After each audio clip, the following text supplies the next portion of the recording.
Hey guys, I'm back with another Lightning Collection review. When this line first started, I planned to review each release or wave of releases, but I quickly realised that wasn't going to work for me. Ultimately, when you're led by the release itself on an anthology series, you miss what it means in the grander context. So as you know, lately I've retreated and been concentrating on my Zord reviews with the intention of returning to the Lightning Collection whenever we had a full team. I nearly started this approach with the Psychos, ironically our first full team pack, and then I bought the green Psycho too, but figured I'd hold fire until we get that silver one. SPD is hopefully imminent, and assuming they don't announce a Cat or Nova Ranger, I'll review the main 7 for that once we have them. But to basically no one's surprise, the first Power Rangers team that Hasbro have completed in the Lightning Collection, albeit way more slowly than Bandai's legacy equivalent, is Mighty Morphin. And what an adventure it has been. It's been nearly 3 years since Hasbro first unveiled the White Ranger at Power Morphicon 2018. At the time it was clearly leaps and bounds ahead of what we were getting, and we were excited. And finally, after 9 months on pre-order, my Wave 7 figures arrived in June 2021, actually after my Wave 8 figures arrived. I'm going to guess it was either Brexit or the Suez Canal blockage that caused that wave of figures to become very much like an episode of Where on Earth is Carmen Sandiego. So although it's not been a smooth ride, I've finally gotten all 7 figures of the team. And so here's my thoughts on 5 things to know about the Mighty Morphin Power Rangers Lightning Collection. Number 5, Sneaky Switcheroos. Yeah, it's been quite the journey to get the main 7, not helped by Hasbro deliberately giving us unconventional versions of some of the team before doing the regular figures. These 3 releases all occurred outside of the regular wave structure and could be a bit harder and rarer to find than those usual releases. As you'll know, and I actually reviewed quite a way back, we had the San Diego Comic-Con Jason 2-pack set. Okay, fair enough, we could forgive that one. They did put the Dragon Shield armoured version of the figure in, despite that not being what the artwork featured on the box. And in a bit of a famous rub Bandai's face in it, they gave us all weapons for the Mighty Morphin team that were able to combine. Now fortunately they did include these weapons in with the individual figures, so if you missed that set, you still got to form the Power Blaster another way, and if you had 2, well then I guess you've got the weapons in both forms at the same time. For the regular Red Ranger release, unfortunately they did use the same portrait civilian head for Jason.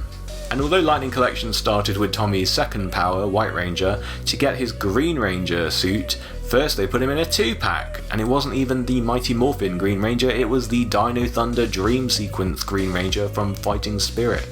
Note the silver stripe on the helmet, the randomly unpainted morpher on mine, but I think for most people would have been silver, the white holster, which should be black, and it's on the wrong side. Some of you may recall me saying, okay, I'm not bothered about that, I'm going to get the putty 2-pack, I'm going to wait for the proper Mighty Morphin Green Ranger, presumably individually carded version. It also didn't help that they gave us the exact same Tommy civilian head that they'd put in the White Ranger release. Why do I keep mentioning that it's weird that they gave us the same heads? Well, because of Zack. Because lastly, for the Black Ranger, they did a Dragon Shield version for him too, despite it only appearing on screen once. And unlike with Jason and Tommy's second releases, the second and actual Black Ranger that followed would have a different head portrait, this one based on his early Season 2 longer hair look. So if you wanted to show Zack's Season 1 look in the team, you had to get that Dragon Shield figure as well. Number 4, Picasso Rangers. As Lightning Collection releases have kept coming, and this definitely doesn't just apply to Mighty Morphin, Hasbro have dropped the ball numerous times on keeping the look of the team consistent. For Mighty Morphin, it's the Morphers, which are the real culprit here. You can see they kept reducing the effort they put on these, Black Rangers being the worst example all round.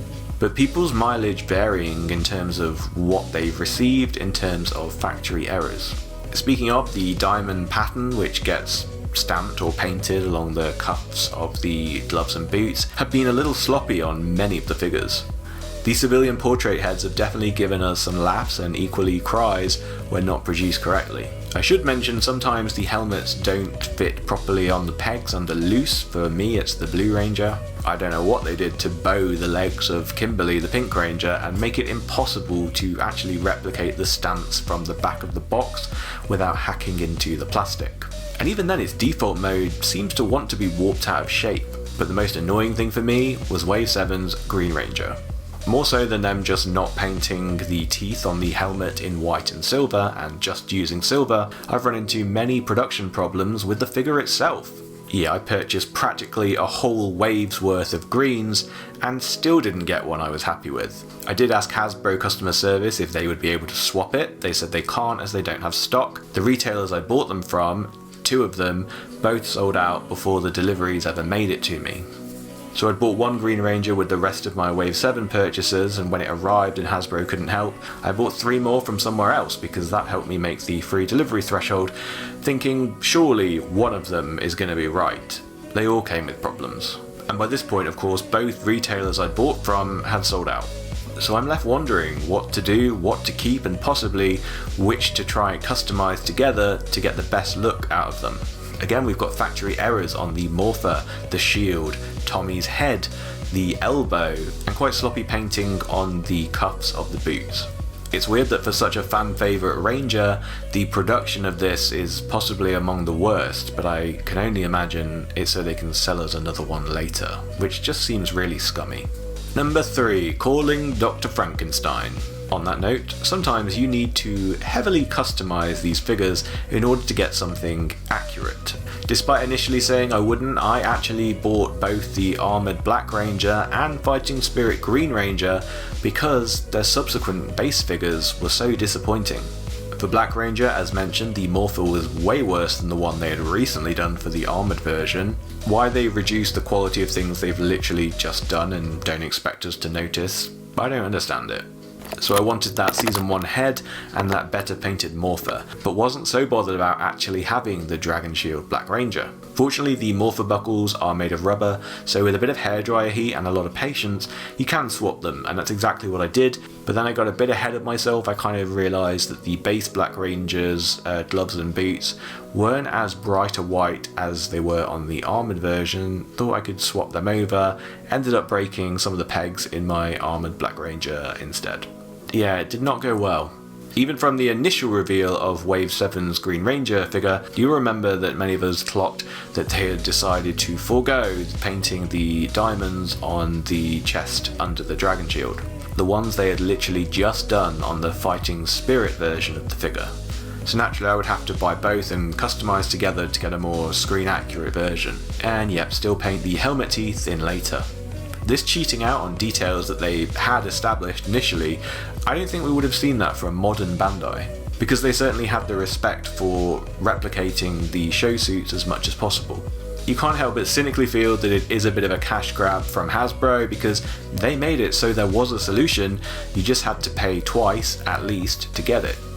Some of you may have noticed they're currently taunting us with a fixed version of the Red Ranger helmet, one that looks right compared to the squish version that came out on the initial 2 Red Ranger figures. Whenever they inevitably do a non-metallic Rocky Red Ranger 2-pack, you can bet that one will have the better helmet sculpt. Number 2, haves and have-nots. I think generally what these figures come with in the box is impressive. The 2 most important parts to me are their signature weapons and the head sculpts. But I do know that the head sculpts do vary quite widely in terms of how recognisable they are as the characters. Jason, Trini and usually Tommy seem to have had the best luck here so far. Zach, poor Billy, Kimberly, I'm on the fence. I think it's fine, but I have seen countless people say that it's not her. It is weird how they do them though, one in terms of when they repeat versus change a head when they give us a new version figure, and 2 with the range of expressions themselves. Are we stern or are we smiley? Apparently for Mighty Morphin we're a mix of both. I think sometimes the smiley ones can break the overall look of the team, but I guess it's important to have a range of expressions. I just wish whichever artists on the Lightning Collection team that are actually good at them could just do all of them and not let others have a go. Their weapons generally quite good, if a little paint sparse at times, or paint chipping, especially with Jason's power sword handle, but hey, you could top these up and add in the extra details yourself if you want. I still love that the weapons all fit together into the Power Blaster. They are currently the only team whose weapons are designed to be able to do so. It is a bit of a shame that with the Blade Blasters, with the main figures, they've only really given us the regular blaster mode. although the regular Black Ranger oddly also had a bladed version hidden behind his head portrait on the box. And of course SDCC Jason's set gave us the holster mode. Most of the time you see pictures of my team on Instagram at Power Rangergram, they're actually wearing the holstered versions from the Bandai Legacy figures. They fit perfectly. The additional hands they always include can be really great when done right. I tend to only use them when wanting to take specific photos, but given the high frequency of white gloves from across the whole line, we do have a great array of these now. In terms of the rubbery special effect pieces, I don't like them, but I know people who value them, so yeah. They're not doing any harm, but yeah, if it ever gets to the point where Hasbro need to start cutting things out of the set, I would say start with them. It is kind of cool, it's obviously great for photos, and it's something that we've never really had in Power Ranger figures before. And number 1, no Ranger left behind.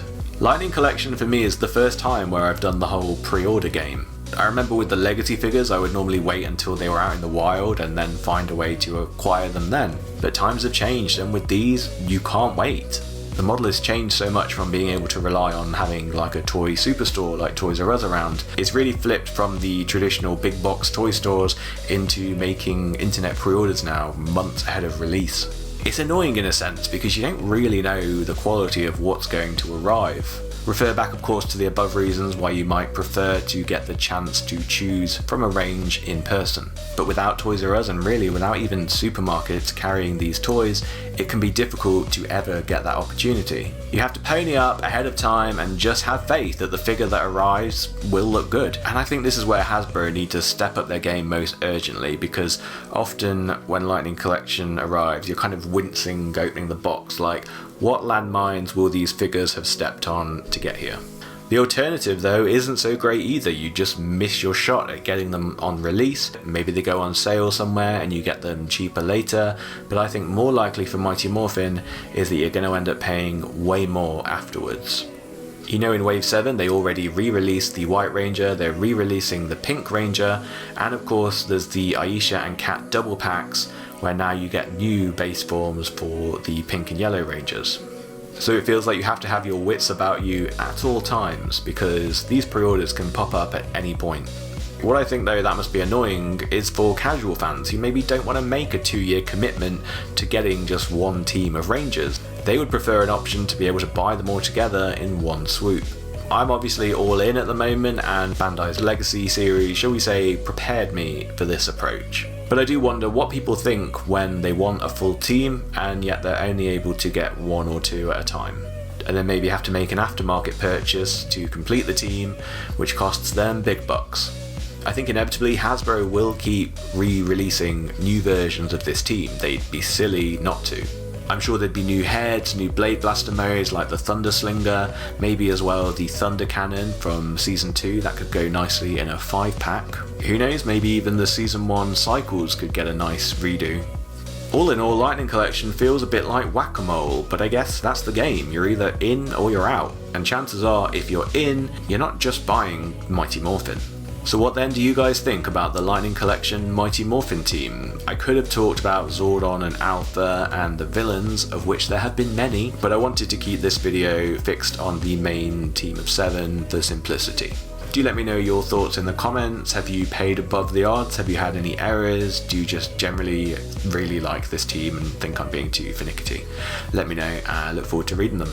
So there we go, we finally completed our first team of Lightning Collection Power Rangers. And yeah, let's revel in this zen-like piece for a minute, and that'll do, and until the next time, see you later.